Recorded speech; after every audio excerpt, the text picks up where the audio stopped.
మనమందరం కొత్త కారు లేదా బైక్ కొనేటప్పుడు మొదటగా చెక్ చేసేదేంటి? మైలేజ్. ఎంత దూరం వెళ్తే ఎంత ఇంధనం ఖర్చవుతుందో తెలుసుకోవడమే కదా. కానీ మీరు ఎప్పుడైనా రైల్ మైలేజ్ గురించి ఆలోచించారా? మనం తరచూ రైల్లో ప్రయాణిస్తూ ఉంటాం, కానీ రైలు ఎంత మైలేజ్ ఇస్తుందో చాలా మందికి తెలియదు. ఇటీవల ఒక వీడియో సోషల్ మీడియాలో వైరల్ అవుతుంది. అందులో ఒక ప్రయాణికుడు రైలు లోకో పైలట్ను అడుగుతాడు, రైలు ఎంత మైలేజ్ ఇస్తుంది అని. దానికి పైలట్ సరదాగా సమాధానమిస్తూ 1 కిలోమీటర్ వెళ్లాలంటే సుమారుగా 8 లీటర్ల డీజిల్ అవసరమని చెప్పాడు. రైలు మైలేజ్ అనేది అనేక అంశాలపై ఆధారపడి ఉంటుంది. రైలు రకం, ప్యాసింజర్, ఎక్స్ప్రెస్, సూపర్ ఫాస్ట్ ఏదైనా కావచ్చు. దానికి బోగీల సంఖ్య, రైలు వెళ్తున్న దూరం, స్టేషన్లో ఆగే సమయం ఇవన్నీ మైలేజీని ప్రభావితం చేస్తాయి. బోగీలు తక్కువగా ఉంటే ఇంజన్పై లోడ్ తక్కువగా ఉంటుంది కాబట్టి మైలేజీ ఎక్కువగా వస్తుంది. బోగీలు ఎక్కువైతే ఇంధన వినియోగం పెరుగుతుంది.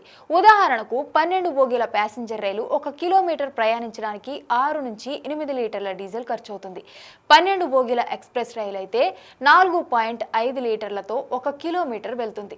24 కోచ్లతో కూడిన సూపర్ ఫాస్ట్ రైలు సైతం 1 కిలోమీటర్ ప్రయాణానికి సుమారుగా 6 లీటర్ల డీజిల్ ఉపయోగిస్తుంది.